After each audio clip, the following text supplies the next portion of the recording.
Hello, good evening. Welcome to another show. It's Friday, 1st of May, and tonight on the Upstreamedia YouTube channel, I'm really excited to announce that our guest tonight is Team Soap Kestrel's forward, Travis Charles.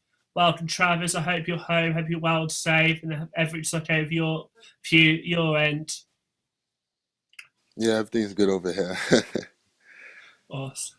So, obviously, the season finished early, and then obviously the priority was getting everyone back home. I thought maybe you'd sort of talk us through the process, obviously finishing the trophy final and your subsequent journey back home to your family, back to safe where you are now. The trophy final was it was a really good game. Probably one of the most probably one of the most fun I had in the game in a while. Even with the result of a loss, I probably say that. And when I was at Albany losing to Vermont in the championship my senior year, not my grad, yeah, my senior year was exciting.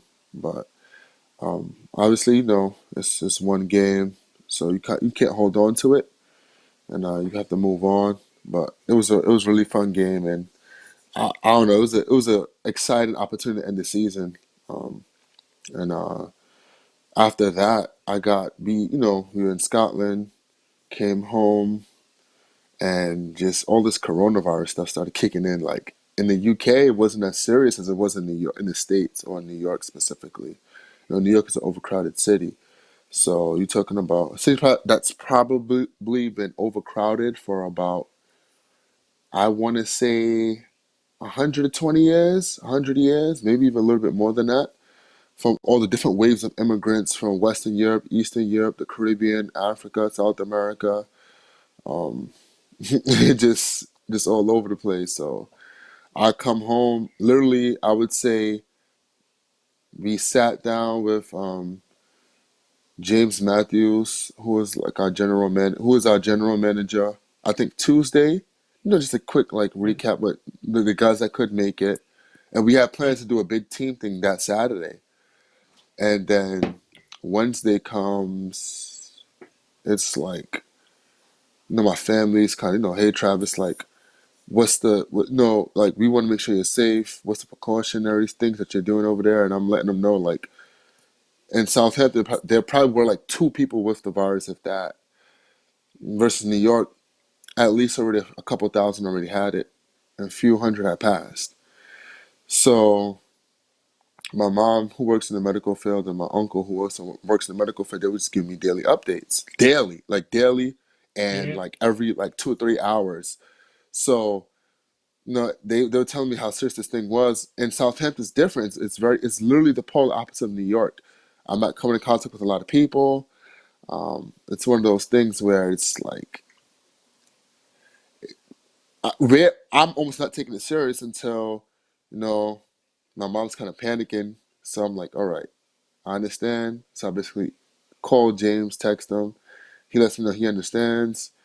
I'm flying out, I think Friday morning. I come back to New York and the streets are like not empty, but they're pretty much empty. And I'm like, no, this is like ghost town. It's like I Am Legend almost. of course. So I'm like, Yes. oh man.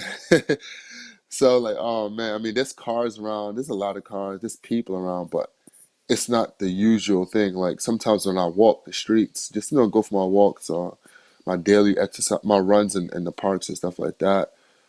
I'm like, dang, like it's really not a lot of people out here. And it's one of those things where I kind of expected that being an overpopulated city, and it's a pretty contagious virus. So yeah, I pretty much knew that it was going to be not the same coming home. I know. I say as someone from the outside in, I think the advice during the game was sort of they weren't advised against it. But obviously, maybe a few days after, everything sort of got a bit more serious in the UK. And obviously, it's great that you've got home safe to your family. You mentioned the final, so for people who don't realise, Team Stoke was the first non-BBL team to make the final BBL trophy, and they actually pushed Newcastle Eagles to overtime. I say it's a very exciting game, and it's very close. And so probably a very exciting game to be involved in. I just wanted to ask maybe a few of your highlights from that game, bits, but when you think back in the game, it comes straight to head as sort of things. I was really happy that went well. That play went really good, or the atmosphere was really good. Something bits that you hold on to from that game. Um, a lot of it was just our resilience as a team. I think we were down going into the fourth quarter, or in that either the yeah, I think end of the third, going into the fourth, we were down like 12 or 14, and they had momentum on their side. And I just never forget just having no the crowd. No, they had most of their fans there, and one of the things that I can think of was, man, like they have nothing to lose. Let's give it like one last push. I'm saying this in my head. I must, obviously a lot of people, everybody else is, people are talking and stuff, and I'm just saying to myself like, one more push. You have nothing to lose. You empty out everything that you have. You can always rest when this is over, right? So I just never forget. As we start making that run, I mean, man, I felt so gassed. I was just running on adrenaline for a while. Came to a point where I can't remember just giving my all in the game like that, and that's the reason why I felt so sore. I felt sore and tired for about 2 days after the game. I'll never forget that. Um, and just being that, looking at the last shot that Trey had, I'm like, man, that was a really good shot. But it was just a really good game. The momentum, the back and forth, the swings, everything about it, how competitive it was. I wouldn't take it back. I would play the game the No, same exact way if I had a chance to play it again. definitely. So it was very a set into game at third quarter. I think you guys traded about 12, but you bring it back. And you mentioned that Trey shot, three overtime. Had all ingredients to really be a great showcase final for the game. Um, Obviously, looking back at the season, we did get to see sort of playoffs, which is unfortunate, especially because you were getting form. I think I was looking at your stats, and during the season, you averaged about 22 points, but those last 5 games, you upped it to 26 points. Do yourself in yourself? Did you feel like you were playing better those last 2 games? Were you, sort of raring to go for what the playoffs? Yeah, for sure.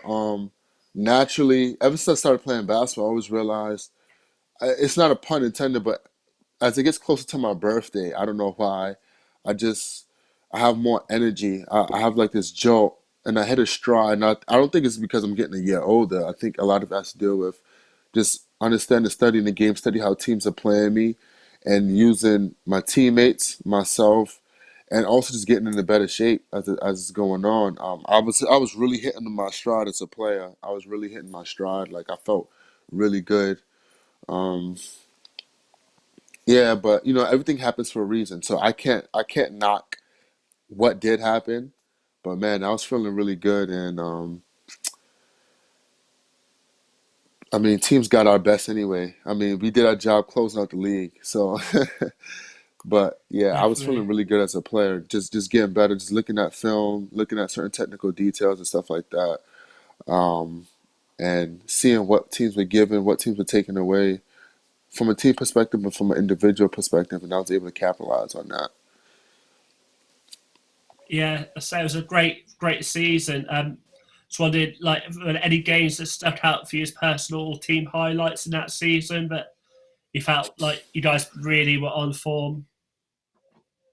Um, Really, I mean, our cup run from our loss last year, our cup run was really good. I mean, we were focused. It was fun. The cup was actually very fun this year because of the competition that we had to go through, and a lot of it was like on back to backs. So it was like that's one thing people don't understand that we had I think we may have had 8 or 9 back to backs this season, and if we would have finished the season out, it probably been the most that in NBL history because we already played 30 something games total. The amount of games that we totally played, regular season, cup, and trophy. So, I mean, I like it. I love it. The guys love it. but it's one of those things where that cup run was really fun because of like playing left. We played left in the semis. That was initially it was a challenge, and then we ran away with the game. But it was leading different games that led up to it. Hamill was a really really really fun environment to play in this year, but especially for the cup. I think we had played Bradford. It's always tough to play in Bradford because they give everybody a run for their money in that gym. It's soft rims, a little smaller court. Guys hit certain shots. Guys who are non-shooters will hit certain shots and stuff like that. So, and I can't remember everybody else who we played in the cup, but I remember those games specifically because those were games that were, oh man, we got to win this. And then obviously, we played Red in the final. They weren't full strength. I really want to play a lot of teams full strength, but sometimes you just got to take what's in front of you. Um, but yeah, that cup run and redeeming ourselves from the way we lost to Loughborough last year was definitely that's something that was definitely part of the highlight of the season. Because I personally felt we were going to win the league because of the confidence that we had as individuals, as players, and as a coaching staff. So, but I definitely wanted another run at the cup for sure because that's something that's like I can't sleep right, can't sleep right Yeah, with yeah how everything went down last year. So of course, of course. So people not who may not be aware, so last season, Cashels got all the way to National Cup finals, play Loughborough. They lost, I think it was like 8 or 10 points. It was quite close. To sort of towards the end of the game, they sort of slipped away. They were shooting really well. yeah, Obviously, it they probably must have gave hit up. about 6 or 7 threes within like a 3 minute span. And I was like, oh man, Yeah, I think it was Jonas and Lucia were on fire that day, and I know speak to a lot of you guys after the game. You guys also that was the defining moment because after that game, not this season, last season, people keep track. You guys did a lot of like 100+ teams. You sort of found that extra gear. So obviously it was a very motivating experience. So I think it's quite interesting, especially now how we most of the first two could be the biggest drivers, and I think that was really key for your success last year. Um, I really say about the Cup this year. Obviously, you guys beat Reading Rockets. I think you played a lot of away games, and for people where obviously in the backdrop of that National Cup, you had to get BBL trophy games in, you had to get league games in, so there was a lot of fixture part. It was crazy. How was it as a team? yeah. Because obviously it changes. Because obviously I always hear how well prepared you guys come to first watching the reels and the plays. But a lot of those games, I mean, the Bristol game, you had a week to prepare for but knowing when the fixture was. How was that like? What were the challenges with not knowing when you were playing like the Worthing in the BBL trophy or the Bristol BBL trophy? Because a lot of those things were in air until maybe the last few weeks. Did that I in mean, a I sense that think did what it affect? Yeah, how? yeah it did, but Matt did a good job. I think Matt, Jack, and Adam. I think Matt had probably relayed the message to them like, hey, we'll prepare for. I think Matt was like, all right, let's prepare for Bristol first or something like that.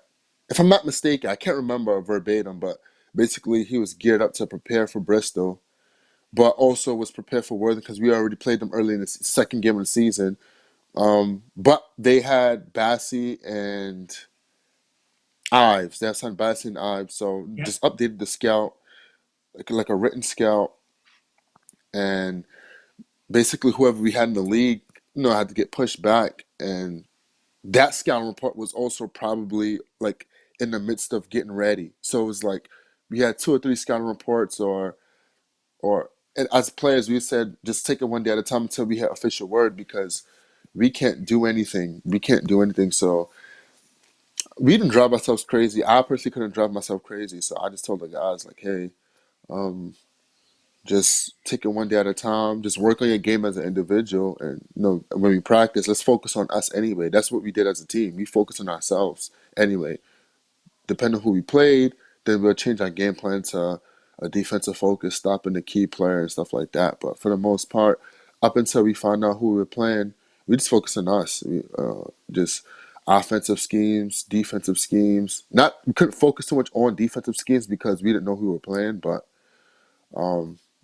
we just played some 5-on-5, 4-on-4, just different stuff. We kept it competitive as always. Definitely. I think that quarter final was the one which caused the most frustration in the sense that no one really knew what date it was going to be played because I think I was looking at Worthy's pictures. They had one day off in between then and when the semi-finals were played, and you guys had a separate day off. You also had National Cup, so hats off to all you guys for staying prepared, staying ready for it. To say there's a lot of factors taken into part to just organise games. So it's an amazing season. Um, I kind of want to sort of focus a bit more on this season. And also the BBL trophy. I was wondering maybe what there was a lot of games. At least the Newcastle were really excited, but obviously you had the game in London and the game in Bristol, the two games in Bristol and one in Worthing. And I was wondering for you, which one was the most memorable? What was the best parts of that journey for you? Because obviously it's quite a unique journey for an NBL team to be having that momentum in the BBL trophy. I think the most memorable game easily would be the London Lions because obviously people had written us off and stuff like that. And I mean, we were geared up. I stayed home. I mean, I stayed in England. I didn't go home. Everybody, pretty much almost everybody went home outside of me. I stayed in the house. And in my mind, I was preparing for them full strengths with their front court and with everybody. I didn't care who played or who didn't.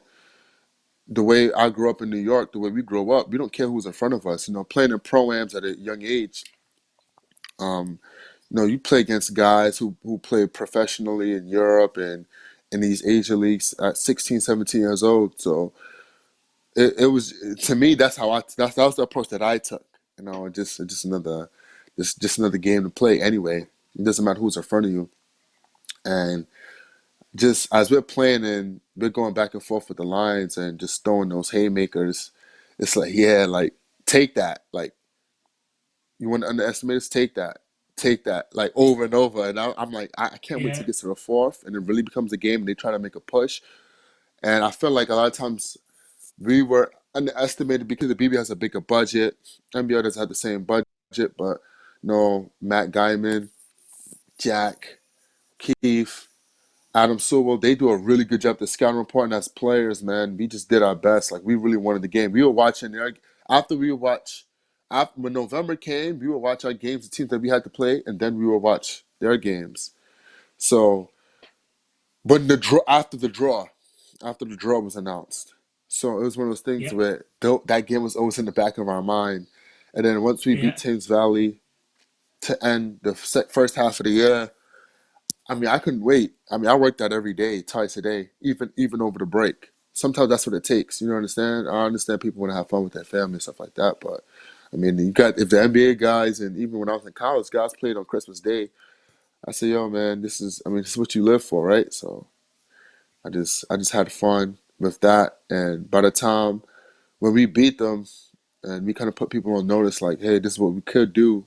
That wasn't it. We said we can do more. That wasn't it. We can do more. So it was great to put on the clinic, honestly, as a team and show people that it's not about the league, it's about the talent you have. And I know all about that. Playing for powerhouse schools in high school, losing to schools you shouldn't, beating Penn State in college or beating bigger schools. Like I know all like seeing upsets in the NCAA tournament. Like that's what it's about. So it's weird. Sometimes being an underdog is actually to your advantage. People fail to realize that. Definitely. And I say, definitely like follow you guys over the Christmas break to tell you guys locked in. It was a very exciting game. And I like sort of what you were talking about in terms of the preparation, the mental, and the physical.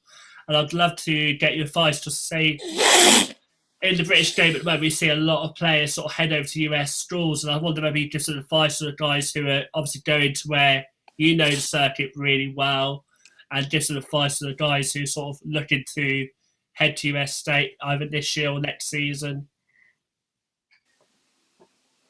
I think my advice to them would be you have to find out as much information about a school as possible. The reason why I say that is because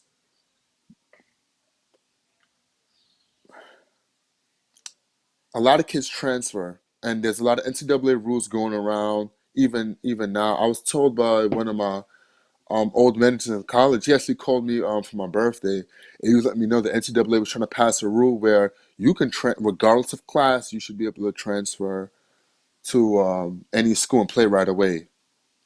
And I'm like, wow, that would change the game wholeheartedly.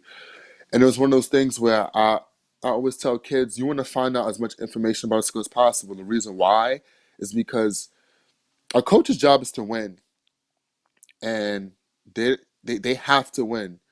And with they're getting paid good salaries, especially these Division One schools, they're getting paid good salaries to take care of their families. So they're gonna try to get the best talent to mesh together to try to get the best results on the court. That being said, sometimes guys come over or go to certain situations where they don't know the coaching staff, they don't know the program very well. The school sounds good, they commit, and they're not happy because they're not playing. And I always tell kids, um, male or man or woman, young girl, young boy, you want to go to the school that's gonna cater to you. Everybody has a school at any level, at some level, that's willing to cater to their game and their needs on and off the court. And I actually have a list of questions and stuff like that that I give kids and tell them to ask coaches like, what are your plans for me? Come to your school. Um, how do guys at my position succeed on the court? How would you play me? Um, what happened to the guys who played my position after they graduated? Where did they go and play? What level did they go and play at? If they do play professional basketball at a professional level, there's a whole slew of questions to ask because you have to ask these things because I've been there as a player where you're in a situation initially it's not what you thought it was. You understand what I'm saying? This is the reason why as players you Yeah, have of to ask course. questions. You have to get different people to let you know that hey, man, this school they're known for playing through their big guys or playing through their point guards or they play through both, and the teams that succeed the most and win 20 or plus games or more have all conference big and all conference guard, things like that. They have tutoring off the court, so if you're struggling in class, you get help. Um, they have shooting guns. You get extra weight room hours, extra shot out, stuff like that. You as a player, you want to know these things. The reason why is because you don't want to go into a school or a position playing basketball where you feel that you were lied to. Yeah, And at the end of the day, it's up to you as a player to find out as much information as possible. You want to find out everything that you're stepping into when you're getting recruited. So that's my advice to those guys. Because you can work hard in your game, but hey, man, when you're not playing, it's very discouraging. I always tell people you can work out 6 in the morning every day for that season, and if you're not playing, it's discouraging. You lose confidence in yourself as a player, and you almost don't want to work on your game because you're saying, what am I working hard for? And it's not the yeah, NBA. The NBA is different. They're paying guys millions of dollars. EuroLeague is different. They're paying guys millions of euros. So, if you're on the bench and you're not playing and you're getting two, $4, $5 million a year, hey, your family's fed. Your family's taken care of. College is that's when you're trying to grow into that mold still. You're trying to grow into that, trying to put yourself in a position to go to the next level, to elevate yourself. definitely. And I say it's like you say, it's you got your one opportunity, one shot to make it work, as you say. So it's very important to be educated about the choices. I just hope the guys going over there are making those right decisions. I think it's quite hard because I think British basketball is quite behind America in terms of like exposure and communication. I think just from what you were saying, I thought it would be a great idea if there was like a network for guys who've been there from the UK, like a players Yeah. association where you could ask, say, one of seniors from the NBA, well, okay, you went to this university, what was it like? I think there needs to be more networking. Hopefully, maybe next few years you'll see a player association, which make that would help a lot of problems we're seeing as well. Wide range this game, like the BBL dropout team, and like having an organisation where you have representation, but also to network, as you say, like find out a bit more strong. Because I think the difficulty is if you're in America, it's a bit easy to be connected because you get on the phone and find out this Hmm. information. Whereas it's a little bit more tricky, even the digital age for the youngsters. I'm hoping any young ballers out there listening today taking the advice you say. I think that's all sounds very sensible advice. Learning about the coaches, the styles, past seasons, all that. I think it's always the same. The more information is better. I think you can never not learn as much. So it's great learning about that. I say for me, it's as a fan, really see these next generation players go off to the university. You just really hope they come back a better player and the most out of the opportunity. Just like you say, it's once in a lifetime opportunity for some to go to America.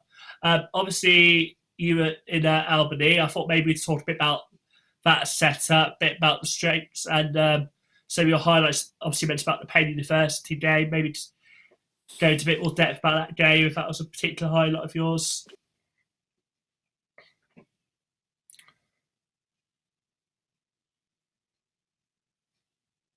I'm trying to hear you, Chav. Sorry, 1 second.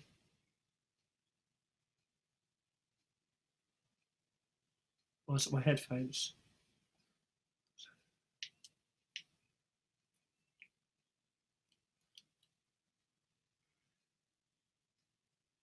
Ruben, did people hear us, or did I hear?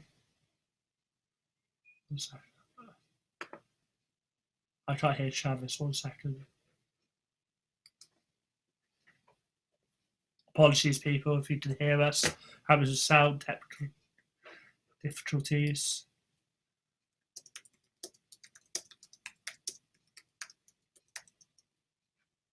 Rejoin. I'll say we're right back. Just need to rejoin this.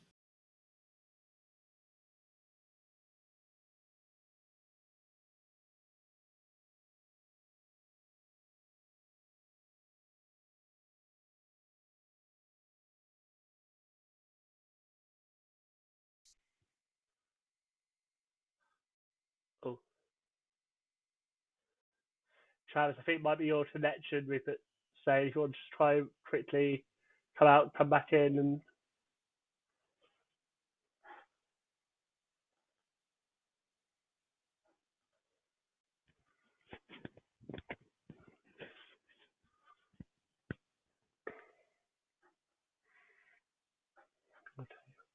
apologies. So while we're having some audio difficulties, so please hold fire. We'll try to sort that out as quickly as possible. While we're waiting, if you can still hear us, I'll just quickly recap. 1 second.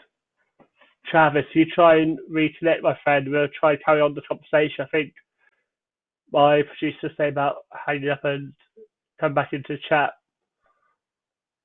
So apologies, Jen. So we had a bit of audio issues trying to sort that out and get Travis on. See if he's having some really good insights there. We obviously started talking I can about. hear you now. Oh, you can hear me? Oh, that's great. Sorry, Travis. Yeah, yeah. Apologies, having audio I just issues. I think because my alarm went off, it kind of cut off the sound for me to use, so Okay, it can. I don't know the phone. I don't know these new phones. They look good and all of that, but I don't know, man. They just that's messing up. So okay. I just refreshed the page, and next thing I can hear you again. I'm like, see, that was simple. Okay. That's But I'm great. sorry. At What were least you it's asking? so sort of because obviously we were talking about having people being well informed about the franchises in America about when they go to university. I thought maybe to talk a bit about Albany, what the situation there was, what opportunities you had, and obviously then going a bit more depth about those highlights. Yeah, my experience at that school was awesome, man. Just it was great. Up and down, up and down. When I first got there, man, we had about three junior college transfers. Six. It was six recruits, three forwards, three guards.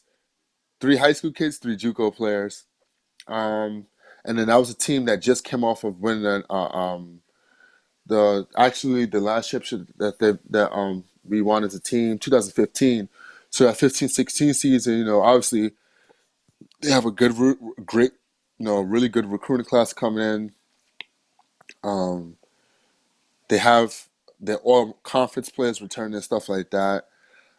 Initially, I don't play that much, but when I do get a chance to play, I'm sure I'm having like games I get like 14 points, 5 rebounds, and like 15 minutes. I'm having these really bright sparks and stuff like that, and then I get struck with my acute pericarditis condition that I had, and by the grace of God, I'm able to get through that and still be alive because it's a very rare condition, and some people pass away. And I'm just very lucky just to be alive, and yet alone to play basketball at a high capacity. Um, but no, my senior year, we, we play Cincinnati. When I was there, my experience, matter of fact, even my junior year before our red shirt, we played Kentucky, we played South Florida. Next year, we played Penn State, Cincinnati, and SMU. We beat Penn State. That was awesome. Then we come to our locker, and we have just a whole bunch of gear and stuff like that, like Kobe's, KD's, LeBron's, and all kinds of new stuff. And just going into arenas and witness their history and seeing their history and stuff like that. Um, Cincinnati really put the beat down on us. That was a team that went to the Sweet 16 or the round of. They went to the round of 32 because they lost to UCLA in the Sweet 16. And UCLA lost to Kentucky, um, in either the Sweet 16 or the Elite Eight. No, they lost to Kentucky in the Sweet 16 because Kentucky lost to North Carolina in the Elite Eight. Um, and I would never forget just each of those schools' experiences of seeing the arenas and stuff like that, like the deep backdrops. That's the reason when we played in the trophy, the BBL trophy, some of the guys weren't used to deep backdrop. I said, oh, in college when you play the big schools, it's just like this. It's like these huge terror domes almost, and when you're looking, it's like you feel like you can. If you run through the basket, you'll be going into the crowd forever. So it's like it's kind of awesome, but you can't stare. I always tell the guys like you can't. You just got to focus on the court. Like if you look Of around course, too yeah. much, you'll literally get lost in how deep the arena is and all the people, the crowd, and stuff like that. Um, I think when Penn State beating them was a good feeling, and I never forget. On Twitter, there people was commenting on basically just I didn't have Twitter. I literally got Twitter last year after we won the cup, the national uh after we won the championship, the playoff Yeah. championship. But I never forget people were saying, I mean they were angry at us, man. I mean it's a school of 90,000 students, and they were just saying, yeah, that's the only sport you guys will ever beat us at. Let us play you in football. And I'm like, wow, this is a hard stuff, huh? Nothing crazy, but typical fan trolling and stuff like that. Yeah. Um, and then Cincinnati put the beat down on us. No, they were a really good team that was poised to make a good run in the tournament. And no, they ran into if they didn't run into UCLA and lose to Alonzo Ball, and they had about three pros on that team. Eventually, they were lost to Kentucky, Bam Adebayo, and those guys. I mean, they would have had to run against NBA teams with either NBA pros, and then we played SMU with Semi Ojeleye, Shake Milton, who's on the Sixers, and I think Shannon Brown's young brother, who's on the Milwaukee Bucks. Ojeleye's on the Celtics. Um, who else? That was a game where we were in the game. We were actually leading up until Semi Ojeleye hits a 3-pointer to go into halftime, and he had about 20 points in the first half, and then we lose that game. We end up losing about 15, 18 or so. But that was another game that was winnable for us. Then we played West Virginia in the exhibition game. I would say my grad year for the hurricane relief games. Hmm. And man, the most tired I've ever been. I'm like, These guys press, they press, they press, they press, and then they press, and then they press, and then they take it off to give you some false hope, and then they three-quarter press, then they take it off. They trap you in the half court. And it's like, oh, these guys don't quit. So for that game, I never forget my coach said for you guys who can shoot and score, once you get the ball in your scoring spots, you either shoot or you pass. You can't dribble the ball more than two or three times. They're coming for you. They're back tapping. They foul so much they don't call it. I mean, they got guys coming to block shots from everywhere. I'm like, wow. But that was a really good experience. Being over there, it was a really good experience, really fun game. Even though we got beat up really good, and then we played. Did we? I think we played Memphis first. Yeah, we played Memphis. We lose the. That was another winnable game. We lose. I think we lost about 7 or 8. Lose to Memphis. That was. I mean, the experience with that, we got there a day before, and the Miami Heat were playing the Memphis Grizzlies. And the Memphis Grizzlies and the Memphis Tigers share the same arena. So we come into the hotel, we run into the Miami Heat. I'll never forget, my head is down on my phone, and I showed the bump Wayne Ellington. He go, oh, I was like, my bad. Oh, what's up, man? And then we just see him like, oh, I guess you guys got a game today. So, um, and then my teammates were trapped in the elevator with Jawan Howard for a little bit, so that was kind of cool. Um, and then we had film while they had film right across, and we were just talking to the guys for a little bit. I was talking to Wayne Elton and Justice Winslow for a little bit. Then our coach is like, "Hey, we got to go."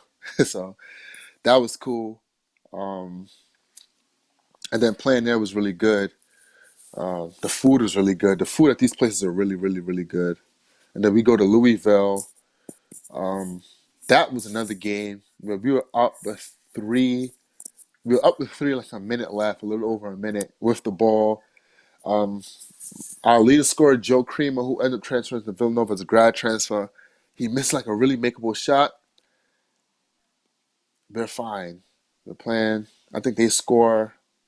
Something happens. Basically, they take the lead, and they missed like an obvious travel call when we trapped them. And I'm like, ah. We end up losing by 3. Winnable game, 3 or 5 or 4, something like that. A 1 or 2 possession game. But it was a very winnable game, but it was fun. And it's one of those things where it's like it was cool, man. Just having those experiences. I think we went to Muhammad Ali Museum um, the day before. So even when we play other schools and stuff like that, we eat at nice restaurants and we go to museum. We do some kind of team bonding, watch a movie or something like that.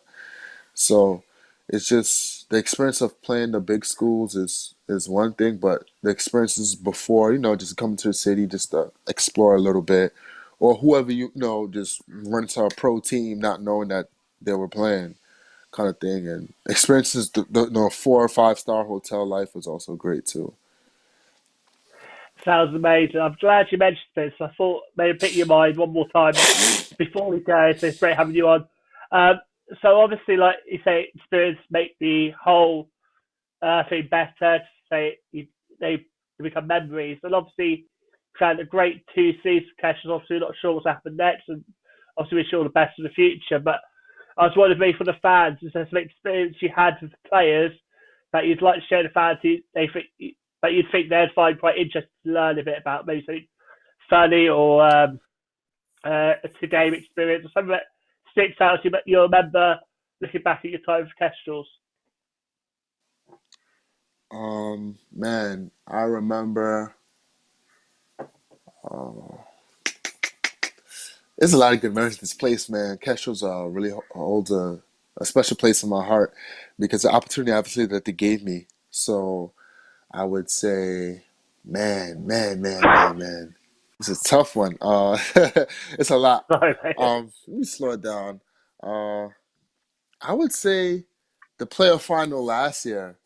I felt that we were going to, we had the situation where obviously Nick Lewis, he comes over when I come over, and we add more firepower to Kestrels, and Our first few games, we come out spewing. Um, but obviously, when we get to play a final, he can't play because of something that was put in the contract that he couldn't play against, his former team. So we felt just going up to the final with just so much happened that even though we were the quote unquote the number one seed, felt like I felt like we were underdog for some reason. I don't know why. I don't know. Maybe if I put this in my head, maybe if I just want to use it as motivation. But playing in that playoff final and just having the whole Kestrel's organization behind us as we're heading into that final run. No, that was a close game. That was another fun game that I had. That's a game that I put up in the archives for real. Like it's there, and I never forget just reading into the history of Kestrels before I even got there, and just reading more into the history this year. I was so happy that we were able to capture a championship and seeing Matt and his sister Curtsy like cry after, and seeing Jimmy Guyman, who actually trained me this year. I love having Jimmy in my corner. Um, Now I'm so glad that we were able to win that title. The reason why is because I was able to read in the history of of Bev Guyman, and no, I didn't know anything about her. Everybody always has a lot of they put her in high regards and hold her in their hearts. And to this very day, I said I'm thankful to win that championship for her, even though I haven't met her. And I said, I'm glad, that can always stick with the Guyman family because, lose somebody is you can never explain it. But, when the game of basketball is involved, and from what I heard, she really loved the game. Obviously, Jimmy loves the game. Matt, Curtsy loves the game. The whole family, the whole organization, Southampton, the people I support, they really love those guys. And it's just that was a highlight. Just the feeling after winning it felt great. Like when that was the first time in my life I was able to, you play summer tournaments in New York and stuff like that. You win a championship. Play against a lot of guys, guys that went to the NBA. I play against guys that playing, me and my peers are playing overseas, but there's nothing better than winning it like in school or like at a professional level. Like when you were facing so much and you had to overcome so much adversity and you climbed the mountain hill and it was worth it. It's like you could sit on top like, wow, like this was worth it. Like this is what I thought it would be. And I was like, man, it was, honestly. I just never forget riding back and eating Krispy Kreme donuts, and I'm like, wow, like this the Krispy Kreme donuts can't compare to winning and how much fun we had as a team and the process of grinding with your brothers and getting to the top. It's like it was worth it. We took lumps, but it was worth it, and that was awesome. That was awesome. Uh, Obviously, this year also with with the fans winning. I mean, even when we beat the Lions alone, but going all the way to the final, I mean, they rode with us and just hearing the fans chant our names and have our backs, like it was awesome. It made being at Solon worthwhile for sure. Definitely, I'd say great. I'd say that playoff final obviously very important for Kestrel's fans. Say it was a South Coast rivalry. Both teams were, Yeah, even though you were the yeah, first team, you both were tied at the end of the season. And obviously, flipping back, Kestrel was tied at the championship last season before you came, but obviously finished inferior to Loughborough. So obviously to win the league and the playoffs, obviously a great achievement there for the whole Kestrel's family. Um, Before you go, I thought so I'm just starting this new segment with all the players we have on. It's sort of a jersey swap. So I kind of want you to sort of say the 5 players you played against, but you'd wish you swapped jerseys like a memorabilia from your career so far. man. Um, Honestly, all my teammates will go first, but I love those guys to death. Honestly, I mean, you guys have no clue, man, how close we are. We're just as close on the court as off the court as on the court, and that's very rare. And I've been a part of a lot of I mean, I've played with guys that are in the NBA. I've played with guys that play high levels and different levels overseas and stuff like that. And I would say, dating back to this past year, my boy, Jabby, that's my boy. For what's the team name? Jabby. Oh man, what's his guy? He's a good guy though. That's the reason why. Honestly, he plays for not Bradford, Is it Leicester. Leicester Warriors? That's it. Yep. Yeah, he plays for Yeah. Leicester. And just last year, the reason I gained a lot of respect for him, I never forget. Obviously, I was coming for a really good season, and we playing these guys in the postseason, and he blocked like 4 times. I just kept coming at him, coming at him.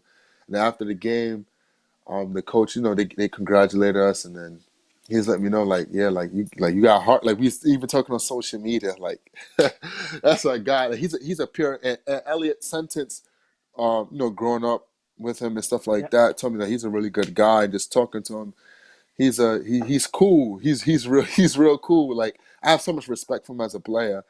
Um, I would say, um, obviously, I give a shout out to my boys Mike and Greg from Hemo because they, those Brooklyn guys. Those are my guys. Um, it's Am I something right in thinking that that you we guys used? Oh, so I think I heard so that you guys used to scrimmage a bit before. Obviously, you guys came to NBL.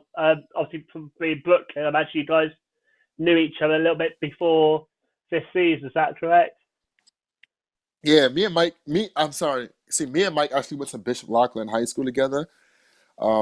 For well, I was there for 3 years. He was there when I was there. He was there for one one and a half year. He finished there, um, and then I transferred to Lincoln. But me and Greg worked out with each other for the whole summer last year. I mean, we'll play full court 2-on-2s and stuff like that. So it didn't amaze me for him to have the results that he had as a player because we were working on a game together with some of our other boys. So um, it was awesome. It was awesome. I think last time me and Mike went to the gym together was when Carmelo Anthony used to have Terminal 23 in the city. Um, and I used to go to open runs. Carmelo would be there. You have some of the NBA players. I think they would work out first. He would work out first, and then we would come on, and then the college guys, us as the college guys, would come on, and then he'll have the high school guys come on. Is there's some of the guys actually playing like high level college basketball now, and we would play with them. We would mix up the teams and stuff. It was awesome. It was just basketball, basketball, basketball. Like that's what you want. Just we're playing. That's amazing. So Yeah. being guys that grew up around each other, with each other, played with each other, against each other, and then having children, stuff like that. Looking back when this is all said and done, to be able to say that we played with or against each other, that's awesome. It's something that's positive. It's something that's positive, and our fathers didn't have a chance to do that. A lot of the guys that were New York City legends and stuff like that didn't have a chance to do what we are doing now, to capture a chance at playing at some level professionally and starting their careers. So it's awesome that we can say that we did that with and against each other. So that's yeah, those are my guys. Um, who else? Who? I've just said all my teammates. I love those guys, but I well, would we talk say about if you're showing to like you say that it's like a unique bond you guys had. Of maybe sort of what do you think caused that? Do you think because obviously Tesh was very much about Tesh's family, sort of a tagline. Does it feel like a very much a family thing when you go in to join them sort of 2 years ago now? Was that a big part of what made chemistry so good off the court? Do you think, or was it other factors? yeah, it was a mixture of both. Obviously, coming from my junior college and coming from Albany, anytime I went somewhere, family environment was also was always important. That was always important. The reason why is because that's where I came from in previous teams and clubs. That being said, man, um, just sometimes just God just puts you in certain places. It's just God's time. That's all I can put it because I've been on teams more talented. I mean, this year we were loaded. But outside of for the most part, I've been on talented teams, and sometimes it doesn't mesh because of egos, because of off the court stuff. Sometimes guys don't get along, and being in high school and college, it's not like the NBA. In the NBA, if guys don't get along, you find a way to suck it up because they're making millions of dollars, and you guys all have one common goal. Unless it's something that's really, really, really bad. But for the most part, it's one of those things, man, where we all had the same goal on the court and off the court. Um, we uh we we had similar goals in terms of wanting to succeed in life and not just playing basketball but anything else, having families, getting married, stuff like that. Um, I mean, from guys like Herm and Josh Brown, just so many, just Nick Lewis, uh, Teo, like just so many guys from last year to this year. The whole team, like we found a way to hang out, have family time, literally cook for each other, have Super Bowl parties with each other. Sam Turner, all those guys, like we would just sit down, just chill, and talk about life for hours, hours, hours. Just like man, like after the season, it's like yeah, I'm gonna miss you guys, man. Just I can almost just write like a storybook ending of how things ended last year and even this year. So it's like sometimes God puts you in the place of the right people at the right time, and that's all I can say because those guys will always be my brothers for life. I have good relationships with the guys both years. I still talk to the guys even back in the UK currently. So just checking on them, just make sure they're all right. That's great, Ken. It's awesome to have you on the show, and I wish you all the success next season, wherever you decide to go. Take care and stay safe. Thanks for coming on, Travis. I hope hope the rest of the off season's reasonably okay, Thanks. obviously within current circumstances. You take care, and we'll see you soon. Bye now. Yep. Have a good one.